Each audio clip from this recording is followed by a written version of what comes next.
Hello दोस्तों, स्वागत है आपका आपके अपने यूट्यूब चैनल किरण लर्नर्स अकेडमी में। हम कर रहे थे SSC Delhi police constable exam के लिए एडुकेटी एग्जाम पैटर्न के ऊपर based most important question practice कर रहे थे दोस्तों। इससे पहले हमने बहुत सारे सेट सोल्व किए थे, वो बेस्ड थे टीसीएस के ऊपर। अभी है एडुकेटी पैटर्न के ऊपर। बहुत सारे स्टूडेंट है जिनकी डिमांड थी कि जो सेट जिस तरह के क्वेश्चन एडुकेटी ने पूछे हैं फेज 13 में, एसएससी सीजीएल में या एसएससी का कोई भी एग्जाम है, उसी टाइप के क्वेश्चन हम लेके आए हैं आपके लिए। बुक भी आती है एडुकेटी एक्सपेक्टेड एडुकेटी एग्जाम पैटर्न के ऊपर, और इसी बुक का हम करेंगे वीडियो सोल्यूशन। अभी सेट नंबर 1 करेंगे हम। इससे पहले सेट नंबर 1 हमने कंप्लीट किया था दिल्ली पुलिस में एडब्ल्यूओ और टीपीओ के लिए। अभी इसमें रहेगा दिल्ली पुलिस कांस्टेबल के लिए एक्सपेक्टेड एडुकेटिव एग्जाम पैटर्न के ऊपर बेस्ड। पहला पार्ट है इसका सेट नंबर 1 का जनरल नॉलेज। जीके में जो भी क्वेश्चन बन सकते हैं वो सारे क्वेश्चन आपके कवर होंगे, और एक आपको यहाँ से आइडिया भी लगेगा कि किस टाइप के क्वेश्चन आपके एग्जाम में बन सकते हैं। और दोस्तों अक्सर क्वेश्चन रिपीट तो होते ही होते हैं, क्वेश्चन रिपीट भी हो सकते हैं बहुत सारे। तो चलिए अभी स्टार्ट करते हैं क्वेश्चन नंबर 1 से। इसका GK part number 1। Question number 1 है, ब्राकर निम्नलिखित में से किस नदी की सहायक नदी है? ब्राकर किस नदी की सहायक नदी है? तो आपको ध्यान रखना है, ब्राकर नदी झारखंड के पूर्वी भाग में दामोदर नदी की प्राथमिक सहायक नदी इसको माना जाता है। कौन सी नदी की? दामोदर नदी की इसको सहायक नदी माना जाता है झारखंड के पूर्वी भाग में।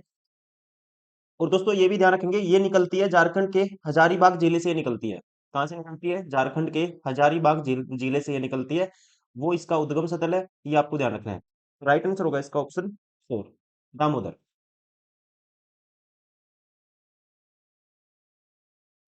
क्वेश्चन नंबर 2, उत्कृष्टता के लिए लाल बहादुर शास्त्री राष्ट्रीय पुरस्कार का संबंध निम्नलिखित में से किस क्षेत्र से है? यहाँ पे इसका राइट आंसर होगा, आपको ध्यान रखना है, अच्छे लोक प्रशासन के लिए ये अवार्ड दिया जाता है। इसके लिए लोक प्रशासन में इसको दिया जाता है, और ये अवार्ड दिया जाता है, आपको ये भी ध्यान रखना है किसके द्वारा दिया जाता है। लाल बहादुर मैनेजमेंट इंस्टीट्यूशन के द्वारा इस अवार्ड को दिया जाता है, दिल्ली की ओर से। राइट आंसर होगा ऑप्शन। मैच करना है सूची 1 को सूची 2 से। इसमें दिया हुआ है, जैसे जो हम स्टडी करते हैं, जो पक्षी की स्टडी की जाती है, पक्षियों के अध्ययन को बोला जाता है आर्निथोलॉजी। पहले का तीसरा आएगा। ये ऑप्शन बार हो गया, ये ऑप्शन भी बार हो गया, ये ऑप्शन भी बार हो गया। और उसके अलावा ध्यान रखेंगे, जीवों की वसांगति का अध्ययन बोला जाता है उसको जेनेटिक्स। जीवों की वसांगति का अध्ययन को क्या बोला जाता है? जेनेटिक्स बोला जाता है। तो पी का कौन सा आएगा? चौथा आएगा। देखो राइट आंसर तो आपने कर ही दिया। अगर आपको एक भी पता है तो सारे ऑप्शन एलिमिनेट हो जा रहे हैं। एक ही चीज से, मतलब एक भी आपको पता होना चाहिए इनमें से। उसके बाद पर्यावरण। पर्यावरण का अध्ययन दोस्तों, इन्वायरमेंट की जो स्टडी है उसे बोलते हैं इकोलॉजी। क्या बोलते हैं उसको? आपको पता ही होगा, इकोलॉजी बोलते हैं। और जीवाश्म, जीवाश्म या फोसिल्स कह सकते हैं इसको इंग्लिश में, इसकी स्टडी को बोलते हैं पेलियोबायोलॉजी। राइट आंसर होगा ऑप्शन सेकंड। क्वेश्चन नंबर 4, निम्नलिखित में से कौन प्राकृतिक तरीके से सड़नशील नहीं है? यहाँ पे सड़नशील का मतलब है, आपको बताना है दोस्तों, आपको बताना है नॉन बायोडिग्रेडेबल, आपको बताना है। ठीक है, जिसको बोलते हैं, हिंदी में बोलते हैं इसको अजैविक। अजैविक बताना है इनमें से कौन सा होगा जो मतलब कि नेचुरली जो ब्रेक नहीं होते, वो आपको बताना है। तो यहाँ पे जानवरों की अस्थियां अपने आप में ये होती है जैविक, जैविक होती है। चाय की पत्तियां भी किस में आ गई? बायोडिग्रेडेबल में आता है। ऊन भी बायोडिग्रेडेबल में आता है। नोयलन आएगा, ध्यान रखेंगे, नोयलन आएगा किसमें? नॉन बायोडिग्रेडेबल में आएगा ये, अजैविक में आएगा। ठीक है, ये किसका एग्जाम्पल है? आपको ध्यान रखना है, नोयलन एग्जाम्पल है अजैविक, या इसे बोलते हैं नॉन ऑर्गेनिक भी कह सकते हैं आप। नॉन ऑर्गेनिक भी कह सकते हैं, वे सब्सटेंस है जो नेचुरली ब्रेक नहीं होते। ये आपको ध्यान रखना है, ये एग्जाम्पल है नायलॉन। बाकी सारे के सारे किस में आएंगे? जैविक में आएंगे, क्योंकि सभी की सभी का जो कह सकते हैं, सभी के सभी किससे बनते हैं? सभी के सभी बनते हैं लिविंग बींग से, जीवित चीजों से बनते हैं। ये क्या है? ये अजैविक है। राइट आंसर होगा option second, nylon. Question number 5, Bharat में स्वतंत्रता के पूर्व काल में निम्न घटनाएं घटित हुई। और कहता है इन घटनाओं का सही कालक्रम नीचे दिए गए कूट में चुनिए। अब लखनऊ पैक्ट कब हुआ था? लखनऊ पैक्ट हुआ था, आपको पता ही होगा, 1916 में हुआ था। ठीक है, द्विशासन का परिवर्तन दोस्तों, द्विवीय शासन का परिवर्तन ये हुआ था 1919 में, याद रखना है 1919। उसके बाद रोलेट एक्ट, रोलेट एक्ट ये आएगा 1919। बंग बंग मतलब कि बंगाल विभाजन 1905 में लॉर्ड कर्जन ने किया था, ये आपको ध्यान रखना है। अब इनमें से कालानुक्रम सबसे पहले कौन सा आएगा, चौथा आएगा, ये ऑप्शन बार हो गया, ये ऑप्शन भी बार हो गया। अब इन दोनों में डिफरेंस देखना है, फिर एक और तीन में देखना कौन सा आएगा। रोलेट एक्ट 1919, एक 1916, तो इसका मतलब पहले क्या आएगा दोस्तों, लखनऊ एक्ट 1916 आएगा, मतलब एक पहले आएगा तीन बाद में आएगा, तो ये ऑप्शन भी बार हो गया। बचा कौन सा, राइट आंसर होगा ऑप्शन सेकेंड।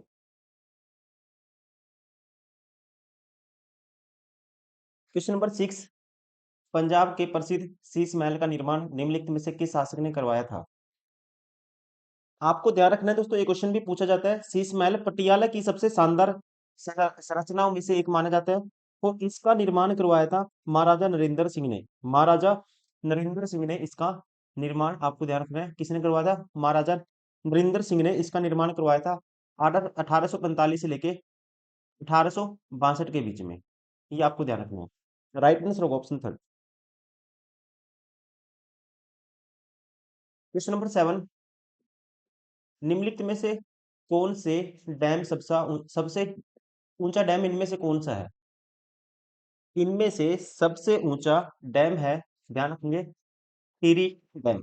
टिहरी बांध है, सबसे ऊंचा है दोस्तों, इसकी ऊंचाई है लगभग 260.5 मीटर। फुट में पूछते हैं, अगर आपसे हाइट पूछी जाए फुट में, तो 855 फीट के आसपास है इसकी हाइट, ये आपको ध्यान रखना है। और कहाँ पे है ये, उत्तराखंड में, यूके में है ये। पूछेगा उत्तराखंड में कहाँ पे है, फिर आपको ध्यान रखना है भागीरथी नदी पे, भागीरथी नदी पे इसको बनाया गया है, option third. Question number 8, lead pencil के विनिर्माण में प्रयुक्त सामग्री क्या कहलाती है। लेड पेंसिल, आपको ध्यान रखना है दोस्तों, लेड पेंसिल ग्रेफाइट पाउडर की बनी होती है, किसकी बनी होती है, ग्रेफाइट पाउडर से इसको बनाया जाता है लेड पेंसिल को। राइट आंसर होगा ऑप्शन फर्स्ट।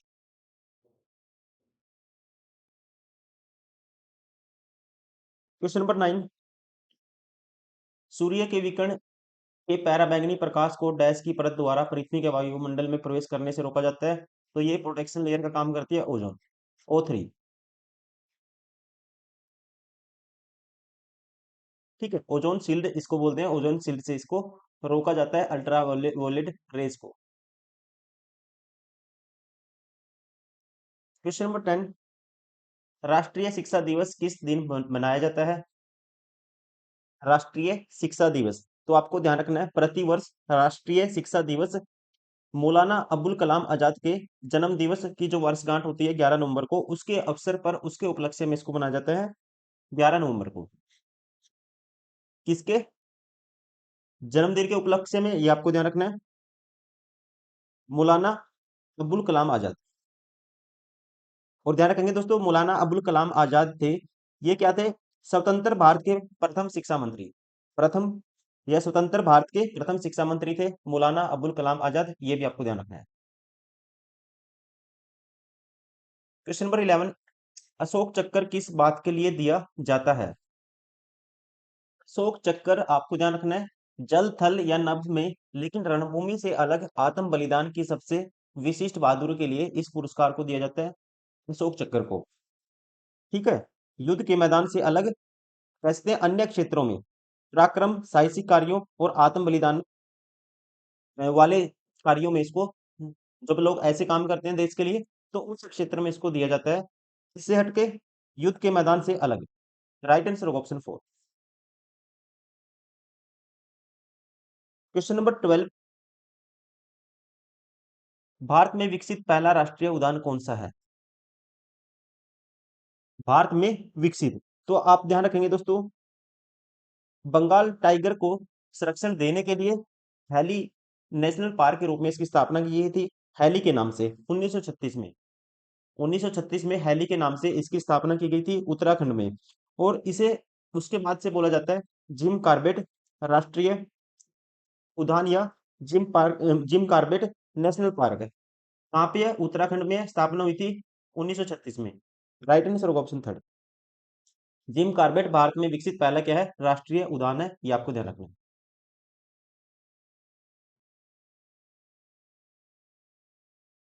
क्वेश्चन नंबर 13, पहाड़ी ढलानों पर मृदा अपरदन, अपरदन मतलब इरोजन, जो कटाव होता है मिट्टी का उसे बोलते हैं अपरदन। पहाड़ी ढलानों पर मृदा अपरदन को निम्नलिखित में से रोका जा सकता है। अब देखिए, वन रोपण से दोस्तों, वन क्या करते हैं, मिट्टी के कटाव को रोकते हैं अपने में, ठीक है। वेदिका कृषि से भी इनको रोका जा सकता है, मतलब सीढ़ी नुमा खेत बनाकर चारों ओर पहाड़ों के, तो उससे भी इसको रोका जा सकता है। और इस समूह समोच्च रेखीय जुताई से, अब समोच्च रेखीय जुताई क्या है, समोच्च जुताई कृषि या वन रोपण की एक विधि है जिसके अंतर्गत पहाड़ की ढाल पर वाटर ब्रेक करके पानी को रोका जा सकता है, जिससे पानी के खड्डे नहीं बनते।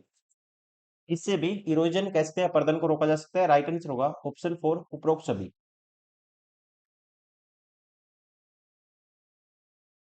क्वेश्चन नंबर 14, वस्तुओं के किस समूह में केवल बायोडिग्रेडेबल वस्तुएं शामिल हैं।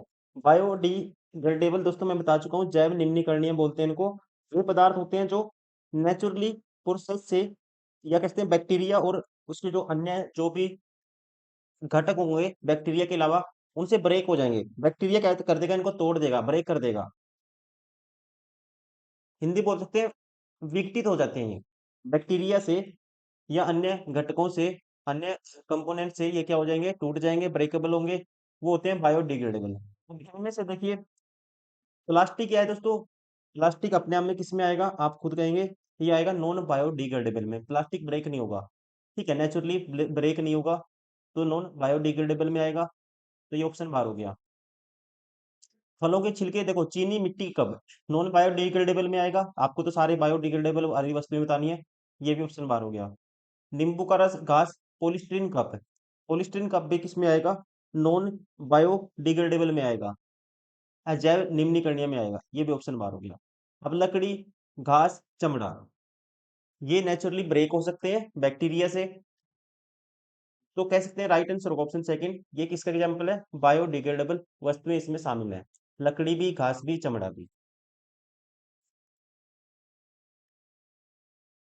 क्वेश्चन नंबर 15, दूध अपने पोषक गुणों की दृष्टि से अद्भुत होता है, लेकिन यह निम्नलिखित में से किसका अच्छा स्रोत नहीं है। दूध किसका अच्छा स्रोत नहीं होता, ये आपको बताना है। देखो, कैल्शियम का अच्छा स्रोत होता है, लेकिन दोस्तों ये ध्यान रखेंगे, दूध में कॉपर, मैग्नीज और सोडियम ये कम मात्रा में पाया जाता है। कैल्शियम का तो अच्छा स्रोत होता है, ये आपको पता ही होगा, लेकिन ये तीनों क्या है, कम मात्रा में पाया जाता है। और इनमें से भी सबसे कम पाया जाता है दूध में आयरन, ये आपको ध्यान रखना है। सबसे कम कौन सा पाया जाता है, आयरन दूध में सबसे कम पाया जाता है। इसका अच्छा स्रोत नहीं है, राइट आंसर होगा ऑप्शन सेकंड।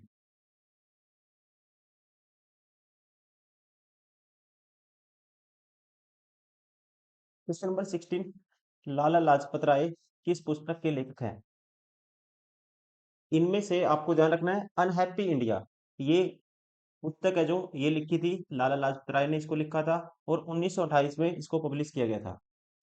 1928 में इसकी बुक है ये, लाला लाजपत राय। राइट आंसर होगा ऑप्शन थर्ड, ये आपको ध्यान रखना है।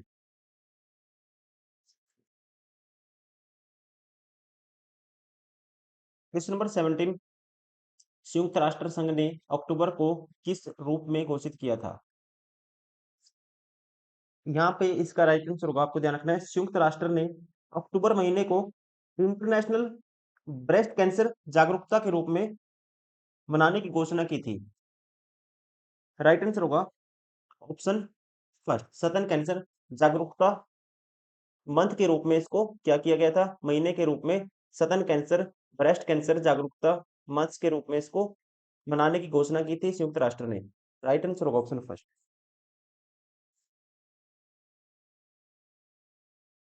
क्वेश्चन नंबर 18, 1857 के स्वतंत्रता संग्राम की नायिका महारानी लक्ष्मीबाई का जन्म स्थान है।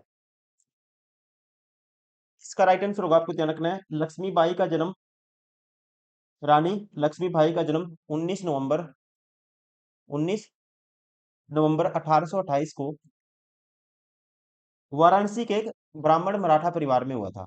वाराणसी के एक ब्राह्मण मराठा परिवार में हुआ था, ये आपको ध्यान रखना है। राइट आंसर होगा option third. Question number 19, Bharat के संविधान के आमुख का लक्ष्य उसके सभी नागरिकों के लिए सुनिश्चित करना है। भारत का जो संविधान है दोस्तों, कॉन्स्टिट्यूशन हमारे लिए क्या क्या सुनिश्चित करता है, क्या क्या हमारा उद्धार करता है, कह सकते हैं किस किस चीज से, सामाजिक और आर्थिक न्याय की गारंटी देता है, विचार और अभिव्यक्ति की स्वतंत्रता है अपने आप में, ठीक है, आर्टिकल दिए हुए हैं सारे जैसे 19 है इसके लिए, अवसर की समानता ये भी अपने आप में देता है भारतीय संविधान के तहत, अवसर की समानता भी हर व्यक्ति को है, व्यक्ति की प्रतिष्ठा ये नहीं है, ये नहीं होगा, ये एक पर्सनल है, ठीक है, हर व्यक्ति की प्रतिष्ठा कह सकते हैं वो नहीं है। राइट आंसर होगा इसका 1 2 3, इन सभी की गारंटी देता है पहले तीन की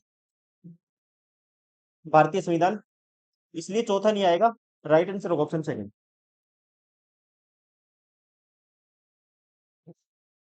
क्वेश्चन नंबर 20, भारतीय संविधान का अनुच्छेद डैश चुनाव आयोग में निहित निर्वाचनों के अधीक्षण निर्देशन और नियंत्रण का प्रावधान करता है।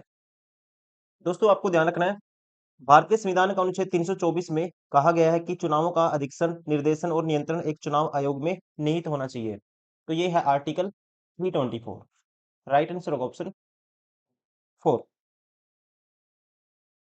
क्वेश्चन नंबर 21, निम्नलिखित में से कौन सा घाटे की वित्त व्यवस्था का एक लक्षण है। आपको ध्यान रखना है, वित्तीय घाटा बजट की वो स्थिति होती है जहां व्यय राजस्व की तुलना में अधिक होता है, और इस कंडीशन में वित्तीय घाटे की स्थिति में सरकार रिजर्व बैंक से उधार लेती है, और ध्यान रखेंगे रिजर्व बैंक को ब्याज का भुगतान किया जाता है वास्तव में लाभ के रूप में, ये सरकार के पास वापस आ जाता है, राइट आंसर होगा ऑप्शन थर्ड, सरकार भारतीय रिजर्व बैंक से धन उधार लेती है वित्तीय घाटे की स्थिति में, तो ये क्या है, एक घाटे की वित्त व्यवस्था का एक लक्षण है। क्वेश्चन नंबर 22, निम्नलिखित में से कौन सा निकाय केंद्र और राज्यों के बीच राजस्व के बंटवारे का सूत्र निर्धारित करने के लिए उत्तरदायी है, रिस्पॉन्सिबल है। इसका राइट आंसर होगा, ये है वित्त आयोग, फाइनेंस कमीशन, ध्यान रखेंगे आप, वित्त आयोग जो निकाय है केंद्र और राज्यों के बीच राजस्व के बंटवारे का सूत्र निर्धारित करने के लिए क्या है, रिस्पॉन्सिबल है, option second, finance commission, according to article 280, ये भी आप ध्यान रखेंगे। क्वेश्चन नंबर 23, इनमें से किस खाड़ी से होकर अंतरराष्ट्रीय तिथि रेखा गुजरती है। दोस्तों आप ध्यान रखेंगे, अंतरराष्ट्रीय तिथि रेखा एक काल्पनिक रेखा है जो उत्तरी ध्रुव से दक्षिणी ध्रुव तक फैली हुई है, उत्तरी ध्रुव से दक्षिणी ध्रुव तक फैली हुई है, और ये बेरिंग की खाड़ी जिसे कह सकते हैं प्रशांत की खाड़ी, यहाँ से होकर गुजरती है, राइट आंसर होगा ऑप्शन बेरिंग की खाड़ी।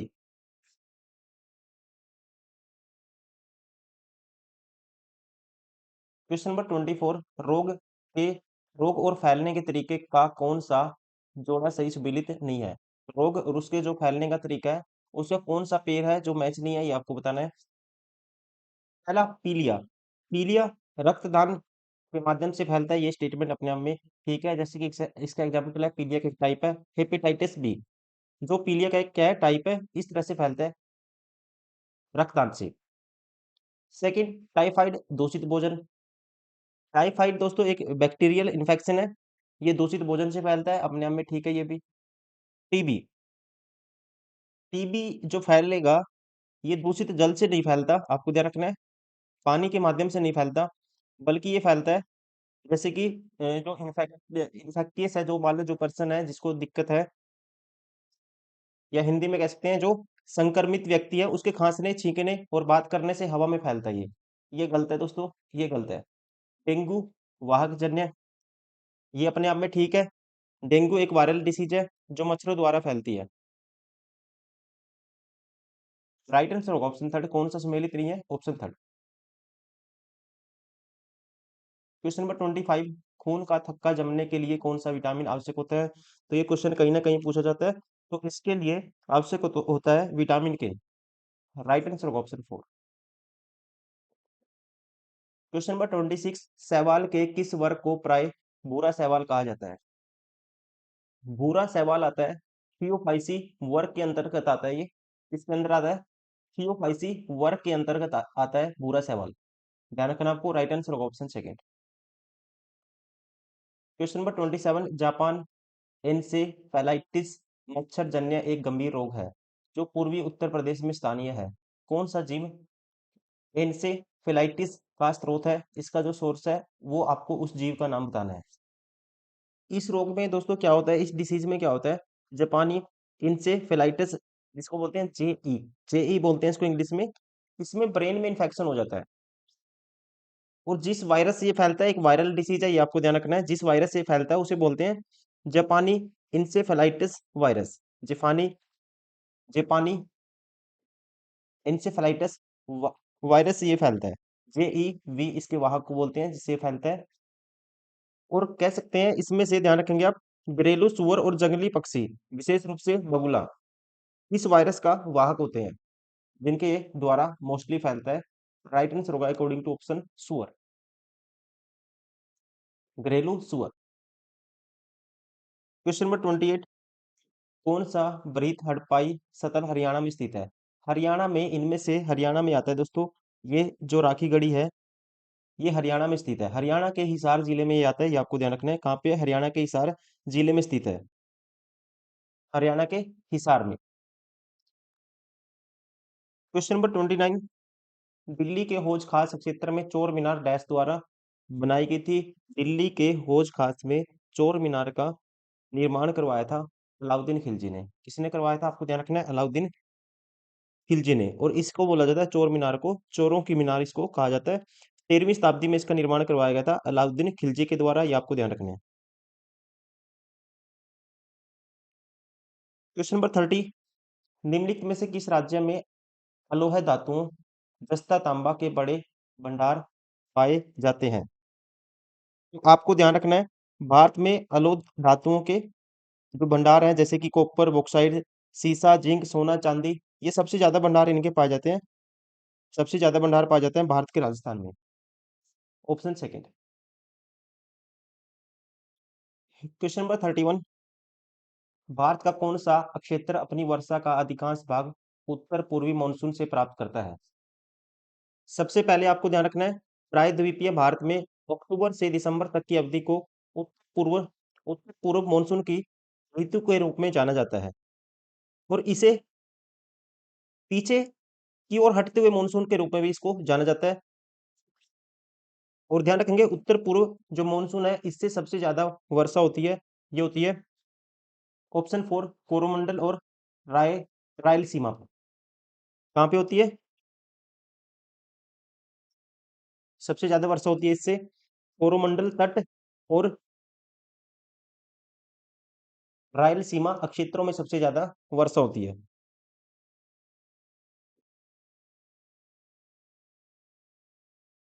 क्वेश्चन नंबर 32, जूमिंग डैश का एक प्रकार है। जूमिंग, दोस्तों जूमिंग को बोला जाता है स्थानांतरित कृषि। जूमिंग कृषि को स्थानांतरण कृषि के रूप में भी जाना जाता है। इसमें क्या होता है, इसमें जंगलों को काटकर और जलाकर कृषि की जाती है। ऑप्शन थर्ड स्थानांतरण कृषि। क्वेश्चन नंबर 33, कौन से हाइड्रोकार्बन के एलपीजी मुख्य घटक हैं? एलपीजी के मुख्य घटक लिक्विफाइड पेट्रोलियम गैस इसको बोला जाता है। इसके जो मुख्य घटक होते हैं ये होते हैं प्रोपेन, जिसका फॉर्मूला होता है C3H8, प्रोपेन और ब्यूटेन, ब्यूटेन का होता है C4H10। तो मुख्य घटक कौन से होते हैं एलपीजी के? प्रोपेन और ब्यूटेन। राइट आंसर होगा ऑप्शन सेकंड।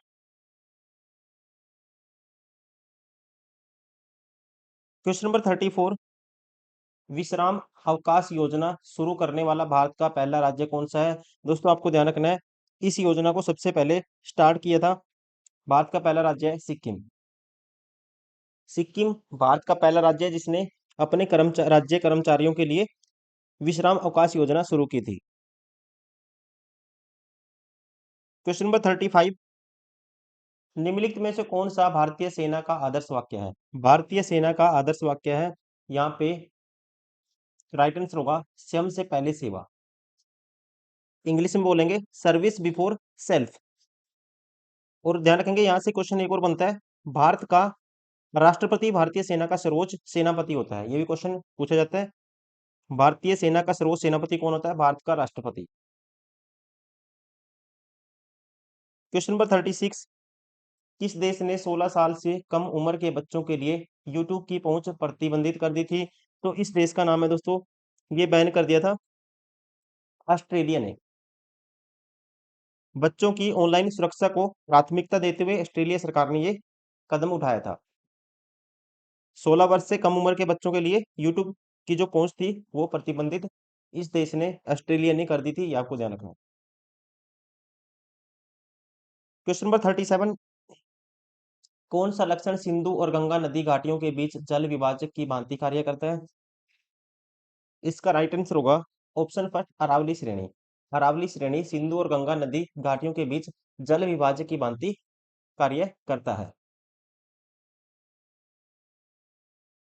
क्वेश्चन नंबर 38, कौन सा वेद मुख्यतः लयबद्ध प्रारूप या छंद से मिलकर संगीतात्मक रचना के रूप में बनाया गया है? जब भी दोस्तों पूछे कि संगीत से, गायन से कौन सा वेद है, ठीक है, यहाँ संगीत की बात हुई है, संगीतात्मक रचना के रूप में बनाया गया है सामवेद। आपको ध्यान रखना है, फिर क्या आएगा, सामवेद आएगा। क्वेश्चन नंबर 39, दो अक्षांशों के बीच समयांतर है। इसका राइट आंसर होगा दो अक्षांशों के बीच समयांतर होता है 4 मिनट का। 4 मिनट का, या कहते हैं 1 डिग्री का। 1 degree is equal to 4 minute. Right answer होगा ऑप्शन थर्ड।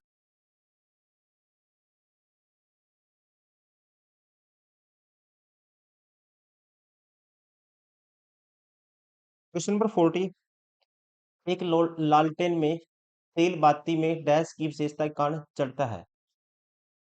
यहाँ पे काम करेगा जो तेल बाती में चढ़ता है ड्यू टू सरफेस टेंशन, पृष्ठीय तनाव। ध्यान रखना आपको, राइट आंसर होगा ऑप्शन फोर। किसकी वजह से?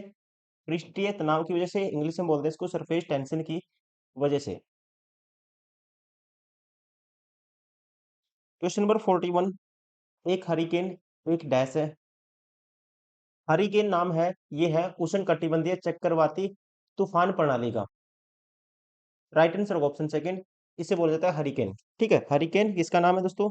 हरिकेन, या कहते हैं टाइफून। टाइफून भी नाम है उष्ण कटिबंधीय चक्रवाती प्रणाली, जो तूफान आता है उष्ण कटिबंधीय तूफान, उसे बोला जाता है hurricane. Option second.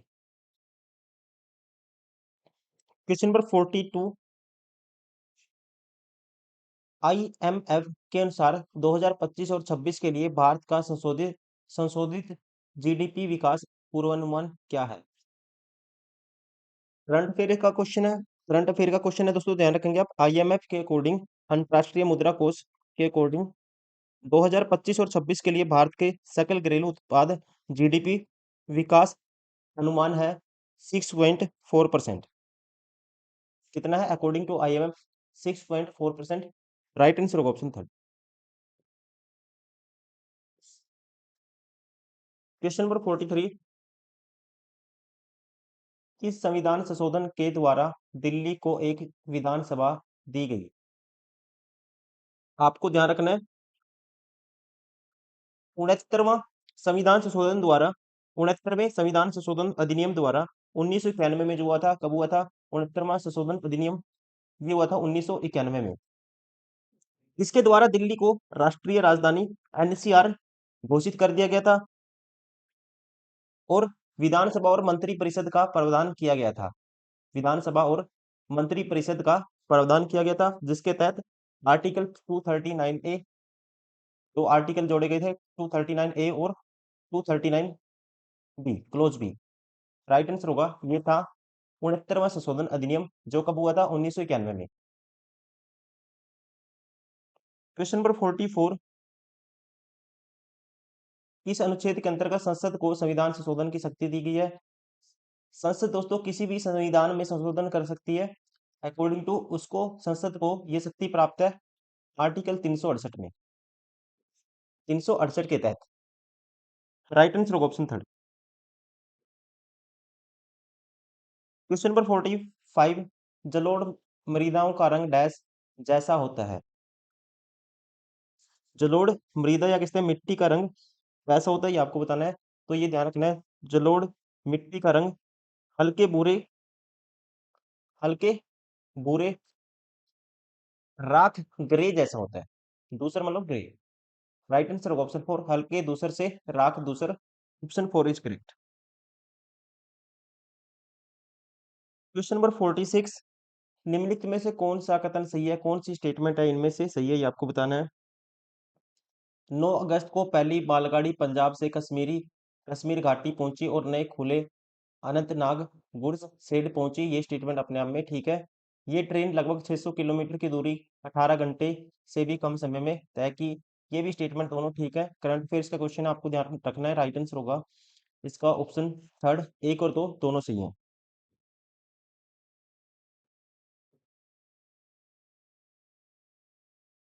Question number 47, Bharat और अमेरिका द्वारा संयुक्त रूप से प्रक्षेपित किए जाने वाले पृथ्वी अवलोकन उपग्रह का नाम क्या है? इसका राइट आंसर होगा भारत और अमेरिका द्वारा संयुक्त रूप से प्रक्षेपित प्रक्षेपित किए जाने वाले पृथ्वी अवलोकन उपग्रह का नाम है जी निसार। क्या है दोस्तों, आपको याद रखना है निसार। निसार की फुल फॉर्म क्या है? NASA ISRO, NASA ISRO synthetic,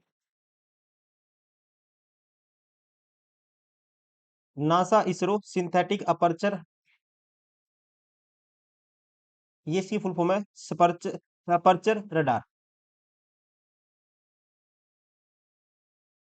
right answer होगा इसका option second Nisar. Question number 48, आर्थिक गतिविधियों के आधार पर भारतीय अर्थव्यवस्था में कितने क्षेत्र हैं?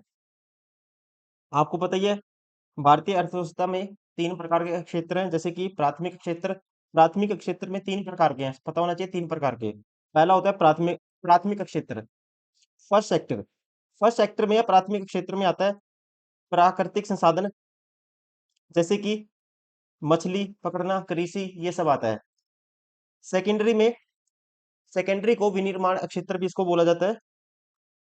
प्राकृतिक संसाधन वो आएंगे इसमें प्रकृति से, जो आगे हम क्या कर देंगे उनको मॉडिफाइड कर देंगे, जैसे कि कार, फैक्ट्री, शराब, इस तरह से इसमें सेकेंडरी में ये वाली चीजें आती हैं, आटा चक्की।